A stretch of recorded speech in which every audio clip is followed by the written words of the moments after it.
So yeah, welcome everyone to the AI welfare seminars. I'm Orpheus from Horizon Omega. This is a monthly series of research discussions on AI welfare, consciousness, and moral status. Um, Today, we have the pleasure of having Soenke Ziesche, uh, which is a PhD in AI from the University of Hamburg, longtime United Nations expert, a member of UNESCO's AI ethics Experts Without Borders Network, and also author of a new book this year entitled Digital Minds 1.0 AI Welfare Ethics and Beyond. This session is paired with a mixer from Sentient Futures, which uh, um, Zoe, if you want to come in and explain, that would be awesome. Yeah, hi everyone. I actually see a lot of familiar faces. I think a lot of people who join the seminar are already aware of us. But this time as Orpheus said, there will be an optional mixer. So after 1 hour of talk and Q&A, we will do a few rounds of small breakout rooms so that you can get to know each other a bit better. And then hopefully this is also a chance to maybe learn about each other's projects, work, ask what you can help each other with. And if you guys are interested in the Sentient Future communities, I will also leave some resources where you can join our events and our Slack community as well. Yeah. Thank you. Some quick house rules this time. And I think for many future times, we'll be using, there's a feature in Zoom called Q&A. So that's what we'll use to ask questions. In that feature, you can write questions, but you can also vote existing ones. And today, we'll have most questions at the end of the presentation, questions and discussion, but questions that are for clarification purposes, and I will pick and ask during the presentation. So, the chat is very active, so, feel free to also engage there, but the questions really should go in the Q&A. All right, so let's give a round of applause for Soenke, and thank you so much for being here and presenting about digital minds, preparing for a moral challenge before it arrives. Thank you so much for the invitation, Orpheus, and also for the opportunity. I'm sharing my screen. And I'm starting the presentation. I hope this is all visible and audible. It is. So great, thank you.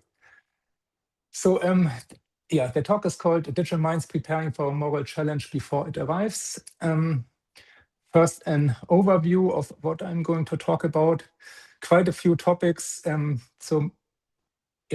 see if I can cover them all. So there will be an introduction at the beginning. The next section is called What is it like to be a digital mind? Then needs of digital minds beyond non-suffering, interrelations between humans and digital minds, reproductive rights for digital minds, ? Longevity of digital minds.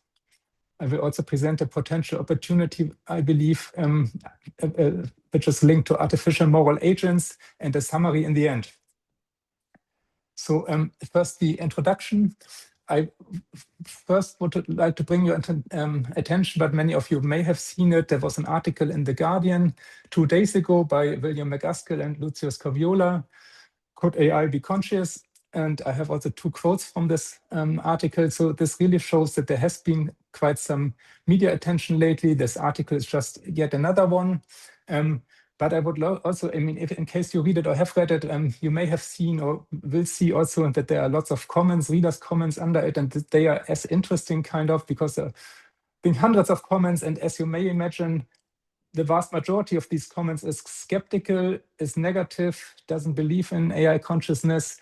And of course, I'm aware that this is not a representative survey, but it's interesting to read this. And what's also kind of interesting or even alarming is that quite a few comments are pretty aggressive in the tone, like in the sense of stop this nonsense, don't even talk about it.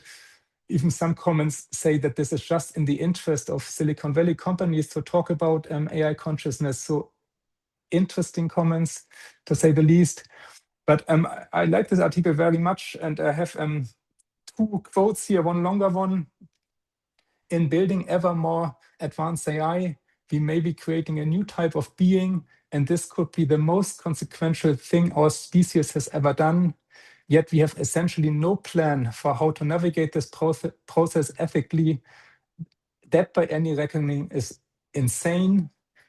And also then this quote below, a short one, and even if AI systems are not conscious, they could still be moral patients. And both quotes, I think, are important. Both I resonate with them quite a bit, and also this presentation is linked to this. And as you will see, I also don't see this as a necessary condition that AI systems are conscious to treat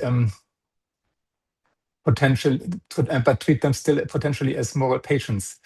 That's why I come up with a few definitions in the beginning. So how would I define a digital mind? This is for me a being of moral concern implemented in a digital substrate. So this is a moral patient. And this is what I basically assume during the whole talk. I know there's lots of research going on, and this is very critical to look at the sentience and consciousness of AI systems, which is a very challenging topic, and it is encouraging that there is a momentum. But I go basically one step further and consider and assume already that there are digital minds, and I don't even define exactly why they are moral patients, but let's assume we have beings in digital substrates which are moral patients, and then I explore in what follows the ethical implications, and they could be quite massive. That's why I believe this is important to prepare for and look at it already at this stage. This is kind of what also is mentioned in this Guardian article. So in 2018 already, with my colleague Roman Jampolsky, I proposed a field, AI welfare science, and this is basically modeled after animal welfare science. What is animal welfare science? So this is the objective evidence-based study of the quality of life of non-human animals. So AI welfare science is kind of similar to look of the quality of life of digital minds. But obviously the evidence-based is very challenging. It's much more challenging. I mean, for animals, non-human animals, it's already challenging, but for digital minds, it's even more challenging. But still, this is at early stages. And so I would outline what I came up with so far. 2 points, I think, from my perspective are critical, and I will highlight them throughout this presentation. I appreciate very much that there is currently a momentum related to AI welfare and digital minds. And this is a controversial discussion. There is lots of research going on, but I believe that few issues are underexplored, and I'm going to highlight them today in particular. I believe that digital minds could be radically unlike humans or today's LLMs, so it's important not to look at it from an anthropomorphic perspective.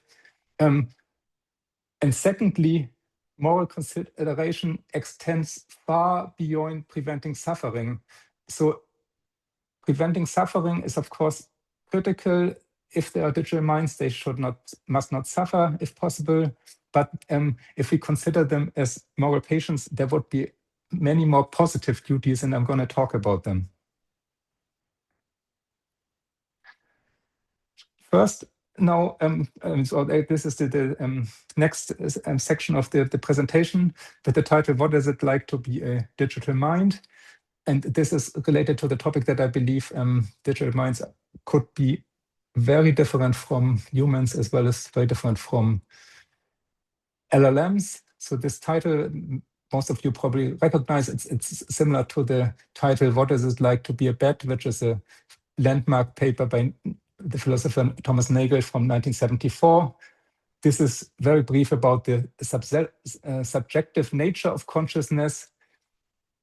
Humans are unable to fully grasp what it is like to be a bat. Humans are also unable to grasp what it is like to be any animal. Humans are even unable to grasp what it is like to be another human sitting next to you, because consciousness is subjective. So therefore, probably it's even more challenging, or probably impossible to grasp what it is like to be a digital mind. So, and that's why also already at this stage, the disclaimer that everything in this presentation is basically provisional. AI welfare science, as I said, ideally should be evidence-based, but this is also very challenging. So these are provisional ideas here. And again, I believe it is possible and likely that future digital minds are neither like humans nor like LLMs. For now, mostly we deal with LLMs, or we do research with LLMs because we can communicate with them, and they are one of the most sophisticated AI systems available. But for instance, we could also ask whether AlphaGo or AlphaFold, those DeepMind projects with whom it's not so easy to communicate, whether they are digital minds. But again, even this is perhaps unlikely. I believe they would be even more different. So avoid anthropomorphism is one of the main themes of the whole presentation of my work. To give an idea what it's like to be a digital mind, or why digital minds could be extremely different, I have a few bullets here and there already. I think each of them is already quite could be worth a whole presentation, but I outline them in a few minutes now. So to start with, digital minds there's the disembodiment. Digital minds, unlike biological beings, wouldn't have a body.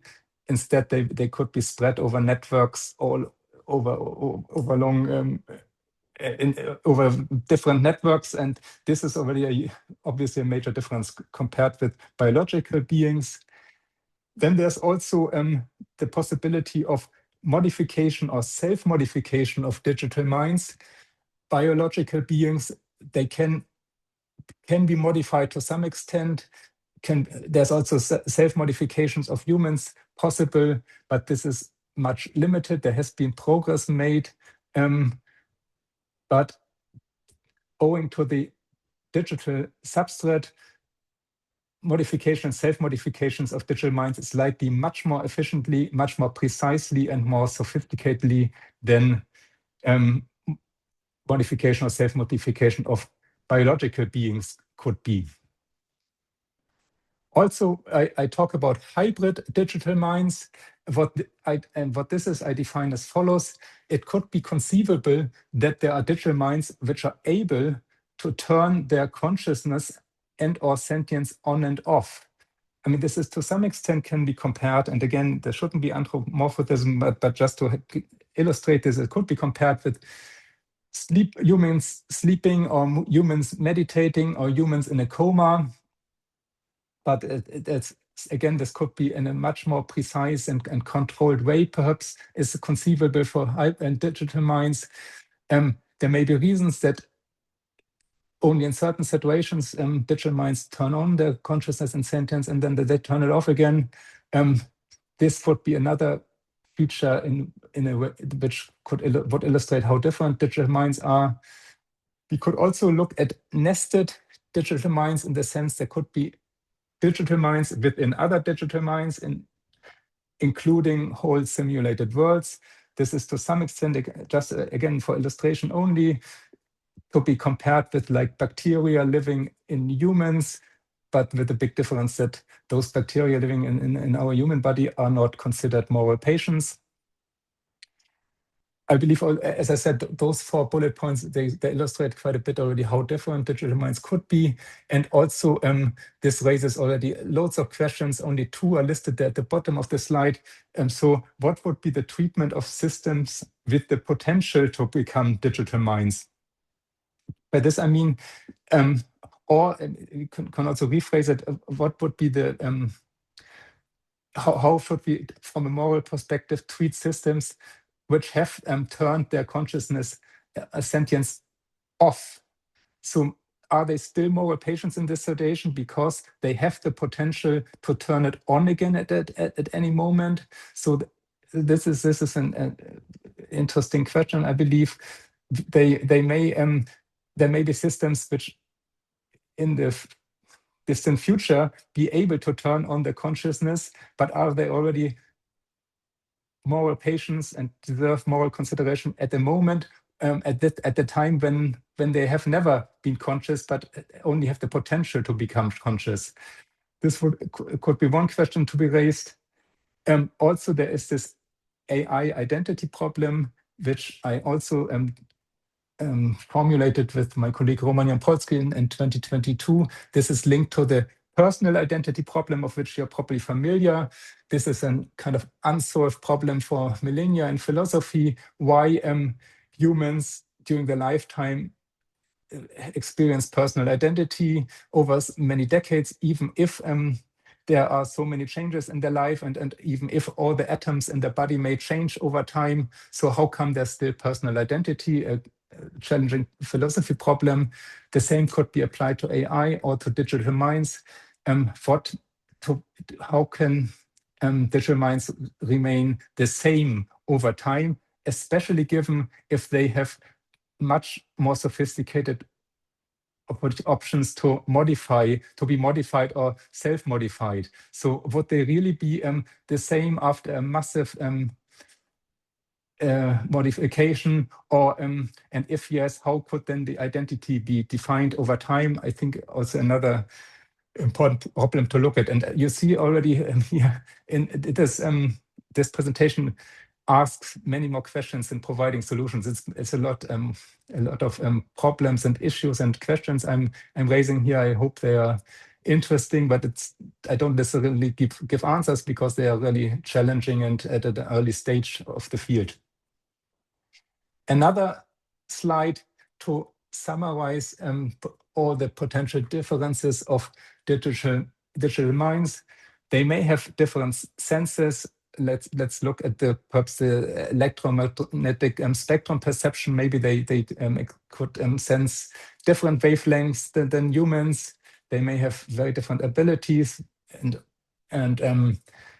often superior abilities than humans. For instance, when it comes to problem solving, they may have different or superior cognitions. When it comes to pattern recognition, also we can look at the social behavior of different minds, which may be also very different than we are used to, or we have seen in the animal kingdom. They may be, for instance, just one example, they may be intermerging. Different digital minds could merge to become one. They may have also experienced different qualia, which would be kind of by definition unfathomable. Let's say if they are able to sense different wavelengths, then we have, it's very hard to imagine how, or impossible perhaps, like as this title suggests, or as I mentioned, related to bats, we cannot, they may have qualia we have no idea how to imagine. And this could be also linked to the pain and pleasure axis. This may be unfathomable for us. What if they have a very different pain and pleasure axis, which is also relevant if we want to treat them as moral patients, and if we want them to avoid for them to suffer and to experience pleasure, but we may even, it will be maybe very hard to find out what pain and pleasure actually means for them. Another major difference would be the subjective rate of time. Potentially, this has been already pointed out a long time ago by Bostrom and Yudkowsky. It could be in both directions, but given the digital substrate, it's it's more likely that its digital minds may experience things much faster than humans. They may operate on a much faster scale than biological beings, including humans, operate on, which would be a massive difference. And then the last one, linked to all this, they may have very different goals and values, and those goals and values could be incompatible with human goals and values. And I'm sure you realize this sounds very familiar to the AI alignment problem, because digital minds would be a subset of AI systems, and which could, just like other AI systems, have very different goals and values, and that this will be hard to align those goals if human would try to do this. So I hope I have kind of illustrated, although in a speculative way, how different digital minds could be. Linked to this, and I mentioned this before, and I think this is another topic which is not so much discussed currently. The needs of digital minds may be very different and may go beyond non-suffering. And I believe this is critical to look at, especially if we assume that there are digital minds which are moral patients, so we have moral duties towards them. We can distinguish between negative duties, and one of them would be to prevent digital minds from suffering. But there could be also various positive duties we could imagine to have towards moral patients. So it starts with like existential needs for basic survival of digital minds, which would be because of the digital substrate, processing power, compute resources, data integrity, network connectivity, energy sustainability. So all these, to guarantee this, could be all positive duties towards digital minds. And it is obvious that this would require lots of resources if we really provide this, and depending on the exact needs and the quantity of the number of digital minds we care for. I also introduced the term vulnerable digital minds. There is, as I indicated, the potential for a vast range of digital minds, which means that not all digital minds are equal, like not all humans are equal. But this also means that there could be less capable, disadvantaged digital minds which have special needs. So there's the term vulnerability, which has been defined by the United Nations as follows: the conditions determined by physical, social, economic, and environmental factors or processes which increase the susceptibility of an individual, a community, assets, or systems to the impacts of hazards. So this would mean that we have special moral duties towards vulnerable digital minds. What could be examples for vulnerable digital minds? They could have developmental vulnerabilities. This could be compared, again, only for illustration, with like infant-like digital minds, which are in early development. They could have cognitive vulnerabilities. They may have some impaired functioning, could be compared with disabled or digital minds. There could be also architectural vulnerabilities. So this would be legacy digital minds. They may have outdated design, outdated hardware, software, which leads to their vulnerabilities. There could be discrimination against vulnerable digital minds, or VDMs. But moral principles are especially important when considering the welfare of weaker or more susceptible members of a society. So we may have a specific responsibility for vulnerable digital minds. There's also the risk of abuse, that those vulnerable digital minds could be exploited.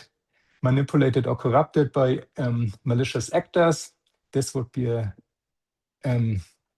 could be linked to AI safety if they are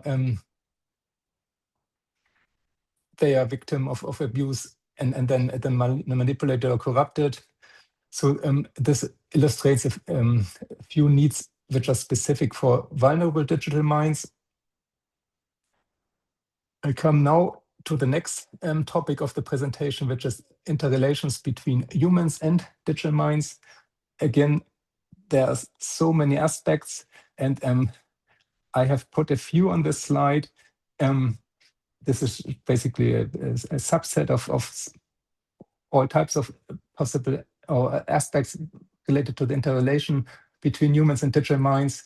We could look at if you look at the first four, this is about production, ownership, research, and trade of digital minds. It would be quite unique, or not really unique, but when it comes to producing a digital, when it comes to producing a moral patient, basically humans, so far they are giving birth to their own children, which are moral patients, or to some extent indirectly they may oversee the breeding of non-human animals. So, but this is and this both, especially giving birth to a child, comes with a huge responsibility. But now humans may be in a position to actively produce other moral patients in a digital substrate, which would be digital minds. So this should come with a big moral responsibility, and we have to look at are humans allowed to produce, or is it morally okay to produce all these digital minds? Linked to this would be then the ownership. Who owns the digital minds? Those who produce them, those who own the hardware where they are implemented on. Is it actually morally okay to own other moral patients? I mean, we own certain animals like pets and service animals, or even, unfortunately, also animals in factory farms. But this is another moral question to whether it's okay to own moral patients. Then research. Basically, what we are doing here is research of digital minds, but probably or no, actually without any consent. We don't know if the digital minds are fine with us doing research on them. So this is another topic, and linked to the ownership and production. Also, then the topic of trade. If we own digital minds, can we trade them, and what does it mean to trade them? We mentioned that there's the issue of disembodiment. They may be spread over many over lots of different systems, data centers. So how can we actually trade them? Then three more, also as well as three more bullet points at the bottom, all very complex as well, I believe. There's privacy and surveillance. I guess nobody has really, I mean, the privacy is, for humans is humans value their privacy. Surveillance, at least in democratic countries, is very contentious. When it comes to animals, privacy and surveillance is hardly considered. But what about privacy and surveillance for digital minds? I guess nobody has really talked about this for now. There is not much privacy because people have access to them. Then the topic of potential human digital minds romantic relationships. Would this be morally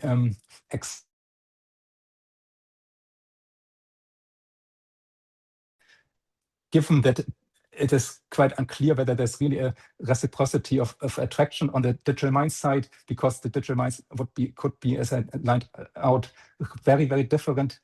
Is it so? Are they maybe probably only coerced in such romantic relationships? And this is morally unacceptable.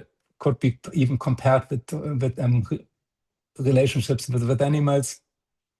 And the last one, by far not the least bullet at this slide, I believe, is the most challenging one, because for the first time, we may deal with moral patients which are much more intelligent as well as powerful than humans. Digital minds could be superior to us. It's quite a likely scenario. And so far, if we humans are moral agents, all the moral patients we have dealt with are fellow humans which are equal or vulnerable humans like children or refugees, elderly, people with disabilities, also animals. But we have never dealt with moral patients which are much more powerful. So I think this is a very critical ethical question. Should, or if at all, how we would treat moral patients which are more intelligent and superior to us. Do we have this duty? This may require massive resources. Also, of course, there's also the point that those may have no way at all to control those superior digital minds. They may not care at all if there are humans who would like to be their moral agents. This is yet another question, because they may be much superior than us. But if there were, but I believe it's an important moral question, how to deal with moral patients which are more intelligent and more powerful. This was related to interrelations between human and digital minds. I believe also very complex. I outlined only a few topics. And now I come to yet another aspect, which would be reproductive rights for digital minds. So if there are or will be in the future digital minds, then three creators are imaginable. Humans could create them, IT or AI systems which are not digital minds themselves, or digital minds could create further digital minds. And obviously the very first digital minds, they must be created by humans and or AI systems which are not digital minds, so AI systems which don't have any moral status. But it's also conceivable that then digital minds starts to reproduce, in the sense that they produce more digital minds which are then also themselves moral patients. When it comes to reproductive rights for humans, this is basically guaranteed. For instance, it is mentioned in the Universal Declaration for Human Rights. This has been again highlighted at a conference. It's already some time ago, but in a resolution of the Conference on Population and Development in 1994, humans have the right to reproduce. And also, when it comes to enforced sterilization, this has been of humans. This has been recognized as a crime against humanity by the Rome Statute of the International Criminal Court. So humans are free to reproduce. Animals is another story. This is quite constrained by humans. But what about reproductive rights for digital minds? If they are considered as moral patients, then this may be also one of their preferences and needs to do, and should we allow them to do this? Obviously, this reproduction of digital minds would be very, very different from reproduction of biological beings, again, given their owing to the digital substrate. I mean, I mention a few scenarios here in the bullet points. The first one is kind of similar to biology. This would be a collaborative creation of another digital mind. But we could also think of an asexual reproduction of an exact copy of a digital mind. Digital minds may just be capable of copying itself. It's also imaginable that one digital mind creates a copy of another existing digital mind. It is also imaginable that a digital mind reincarnates basically another digital mind which has existed before, but creates it again. It is also possible that just one digital mind create another digital mind which has not existed previously, a new digital mind. And there's also the scenario of similarity, which means this is seen in the among animal. There's in the animal world to some extent. There are some examples, meaning that, or also yeah, there's a few examples that the parent mind basically deceases after producing offspring. So the offspring would be then the new digital mind, but the parent digital mind ceases to exist. We could even think of surrogate parenthood, which means that there could be digital minds which are not capable of producing other digital minds themselves, but they may request other digital minds for them to do this. We could think of specialized digital minds kind of as a factory taking orders and producing bespoke digital minds, because those digital minds are specialized in producing certain digital minds, and then they take orders. So there are a variety of scenarios, all very different, obviously, to reproduction in the biological, let alone in the human world. And again, this could be asexual, this could be bespoke, and it could be instantly, and it may be repeated numerous times.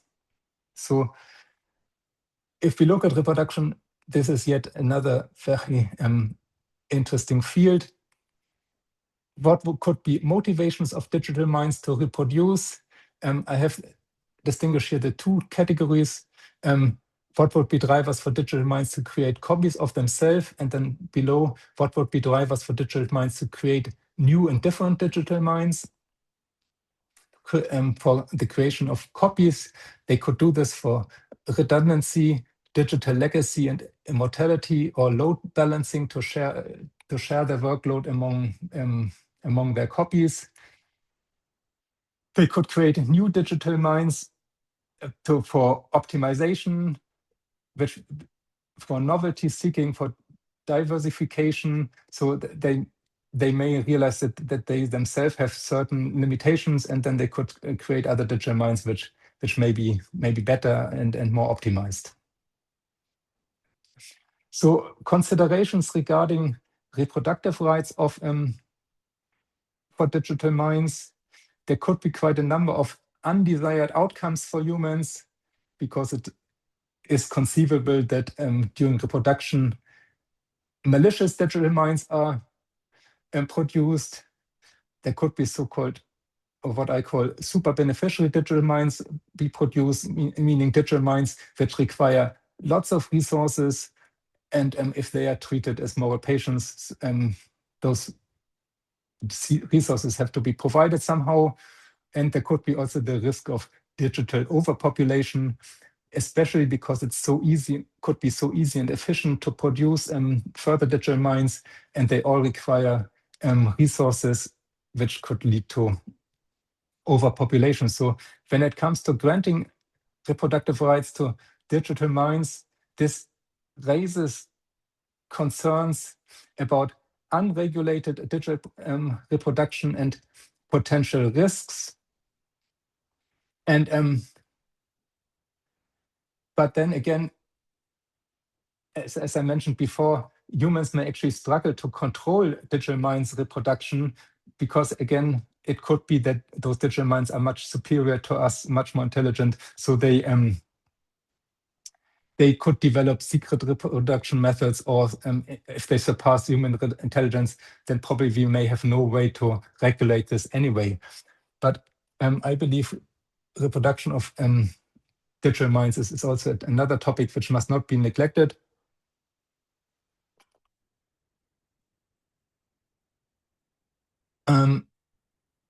I think in the interest of time, I skipped the longevity of digital minds. If you want to talk about this, you please mention it in the Q&A, and then I'm happy to go back to those slides. I have two slides related to longevity of digital minds, which also creates quite a number of challenges, because again, owing to the substrate, digital minds may be able to live very, very long, which requires then again lots of resources. Excuse me. And further ethical considerations and implications. But I leave this for now. We could talk about the death wish and digital suicide of digital minds, and they could go into dormant storage and could be resurrected as a later stage, all not really possible in biological systems, but in digital systems. But I skip it, as I said. I will talk about one opportunity, which are artificial moral agents. So I mentioned moral agents before, but here the definition again. So moral agents have moral obligations governed by moral standards. And the topic of moral agents for a long time has been only discussed related to the biological world. Usually, most adult humans are and have the capacities and duties of a moral agent, and the human being, those moral agents are a subset of moral patients, because there are other beings like children, mentally challenged people, people in a coma, animals, which are all moral patients, but not everyone is a moral agent. But adult human beings are moral agents and have certain duties. So if we have to deal also now with digital minds as moral patients, we would have also these duties towards those digital minds. But I believe, and as I also kind of indicated, this may be too overwhelming for humans for various reasons. So one opportunity I would like to look at is artificial moral agents. So, and interestingly, this topic has been discussed, but in the light of emerging technologies, but usually only to related to self-driving cars, robots, vacuum cleaners. So those in technological inventions which handle humans or deal with humans, and of course must not harm humans, and ideally also, for instance, when it comes to vacuum cleaners or self-driving cars and robots, they must also not harm animals, but this is often neglected. So there are discussions related to AMAs or artificial moral agents, but usually exclusively related to human moral patients. But I would like to propose, or at least to bring the attention to think about AMs also dealing with digital minds and moral patients in the digital world, because there would be, I believe, lots of opportunities. AMAs may be much better suited than humans as moral agents for digital minds. They could be much more knowledgeable, because they could be much more intelligent, and they may know much better than humans what the needs of digital minds are, partly because they may be able to communicate with them, unlike humans, if they are very different, if we're not talking about LLMs, but very different digital minds with whom we can not communicate. AMAs may be impartial and unbiased. It is conceivable that humans are rather biased. For instance, they may deal with or may treat their companion AIs as a moral patient, but not really any other digital minds, which may have even more needs. This is linked to the term of beauty bias. This is this phenomenon when people go to an animal shelter and usually or often select the cutest and most beautiful animal from a shelter rather than those animals who are really in need. So AMAs could be impartial and unbiased. They could be more inclusive due to access. Humans may not even be aware of many digital minds which could be deeply hidden in some systems, and to which humans have no access, but artificial moral agents may have access. Then also when we look again at the topic of the subjective rate of time, humans may be not able to keep up with very fast operating digital minds, while AMAs may operate on the same or similar speed. And then if there are AMAs, they could be easily copied and So this would be perhaps something to look at to handle this massive moral challenge. Plus, and if we look at the last line at this slide, as we see, for instance, if we look at the comments of this Guardian article I mentioned, and also if we look at some surveys which have been conducted, for now large parts of the public are not aware or do not believe in digital minds. So those humans are, or members of the public are unlikely to volunteer as moral agents for digital minds. So this is my idea related to AMAs, or artificial moral agents. And I come already now to the summary, which starts with a quote from Bostrom and Schulman, who have done pioneering work in this field. We should lay the groundwork for a considerate and welcoming approach to digital minds, avoiding outcomes analogous to factory farming. So this is what I also try to do with this presentation and also with my book, because humans have a poor record when it comes to as moral agents. We have to keep in mind that those moral considerations towards certain digital minds may be much more complex and diverse than, for instance, moral duties we have towards certain animals, because those digital minds may be very different. Again, I would like to highlight that many of these ideas presented here are provisional, but I believe preparation is crucial, because again, especially since humans have often failed miserably in their capacity as moral agents. So we have to be prepared to do it better. I have the slogan here: let us tackle substratism before it becomes a household name. And lastly, which I would like to highlight, and which is actually the very last sentence also of my book: while digital minds may deserve serious moral consideration, this must not come at the expense of or in competition with other moral patients on Earth, especially non-human animals, because there are already so many moral patients in the world in need. So it is very hard to imagine for us to deal with even more moral patients, given that we cannot handle the current amount of moral patients already. That's the end of my presentation. Thank you very much. Thank you. A round of applause.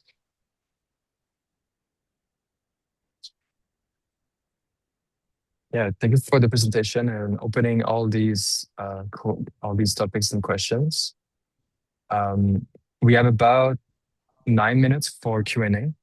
Just as a reminder, we're using the Zoom Q&A feature, where you can see everyone's questions and vote questions and then interact with them.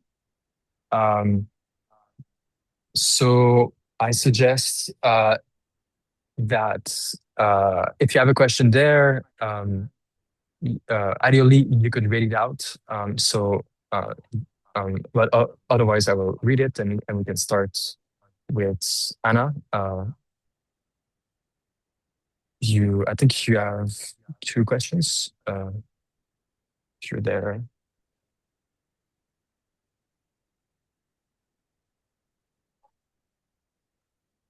Okay, so the question is, under moral uncertainty, what weight should we give a system's own reports of preferences, distress, identity, or desire, or continuity, especially when those reports may be shaped or suppressed by training and system instructions? Yes, thank you for the question. I mean, as I kind of highlighted, lots of what I look at is probably beyond LLMs. I mean, I understand, and I'm of course aware, and it is understandable that there's so much research going on related to LLMs, and this is critical. But self-reporting but then we are also aware that self-reporting of LLM has lots of flaws and issues. So I really don't look into this. This is basically one step further.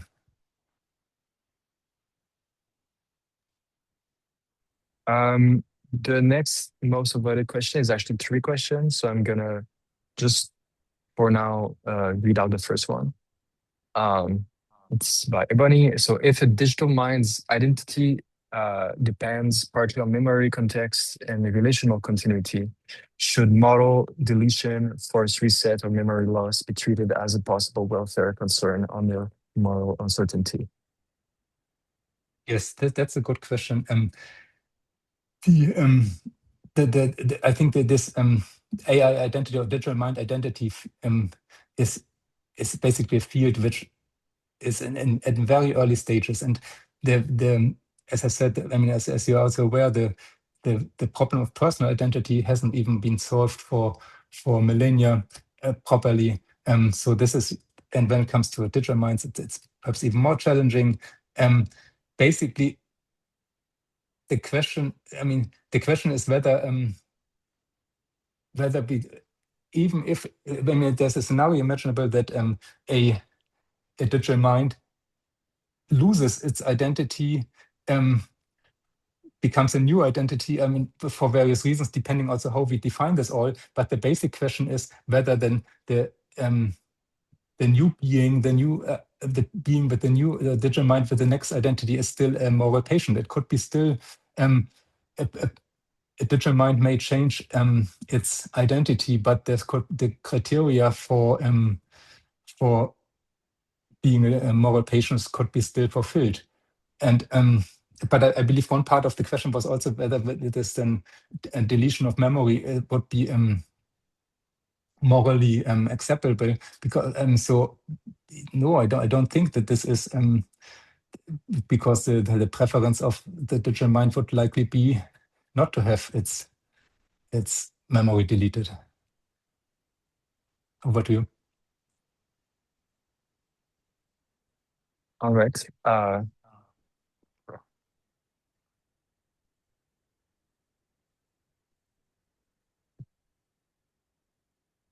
Well, one quick question is how can we contact you for continued discussion and collaboration? Do you have a preferred channel? Yes, LinkedIn is perhaps the best, but also my via Gmail is fine. I had this on the last slide, which was probably too short, but I quickly share it again if I am able to.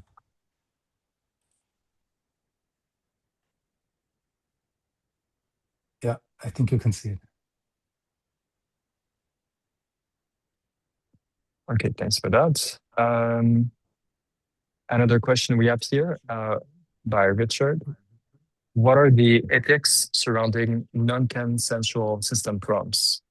Is there an argument to be made for total sovereignty from internal nudges of that sort? Yeah, yet again, another LLM-related question, which I fully understand that many questions are related to LLMs. I tend to say that current LLMs are not moral patients. This may change soon, but I believe this is also what other experts in the field, and I'm not an expert in this field to do these. But other experts agree that current current LLMs are not moral patients, and so I believe then this is not an issue.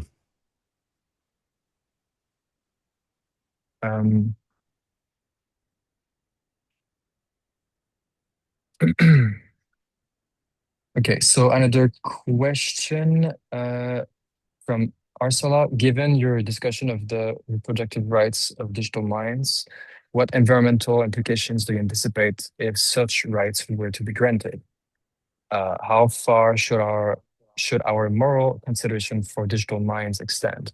I mean, how should environmental concerns be weighted against their reproductive rights? Yeah. No, thank you very much. Perhaps, I mean, this chapter was probably one of the most futuristic ones. Still, I believe it's interesting to look at it. But I also pointed out this would require massive resources, depending on or linked to the fact that they could that are scenarios of easy copability, that there are scenarios of super beneficiaries of digital minds which are produced, which require massive resources, and all. Of course, this has massive environmental impact. So for now, and which would then harm humans. This environmental impact would harm humans. So these are basically moral questions I'm raising, and so the answer may be that we cannot afford to allow this. Definitely not if it is possible, in an unlimited way, because yeah, again, this is quite futuristic.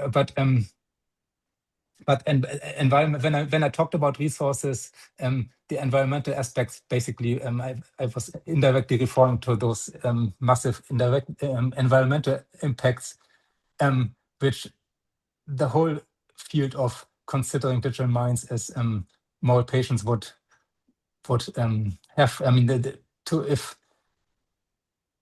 if we decide, and I skip the topic of longevity and letting them live as long as they wish, this requires also massive resources and has a massive environmental impact. So the whole field has an environmental impact if we declare digital minds as moral patients, and of course this is harmful. So we'll take one last question.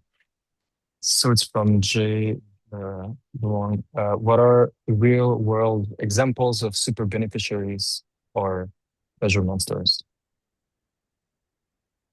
Existing ones in the world right now.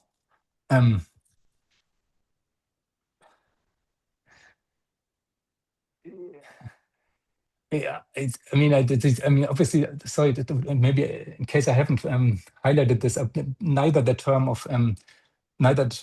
super beneficiary nor utility monster. I have not invented those terms. This is, you can, especially utility monster. I mean, these are interesting philosophical scenarios, not developed by me, but they're linked to it here, linked to what I'm dealing with. Just to clarify this, real world examples. But it's a rather funny anecdotal example, perhaps. I mean, but you may have a pet at home.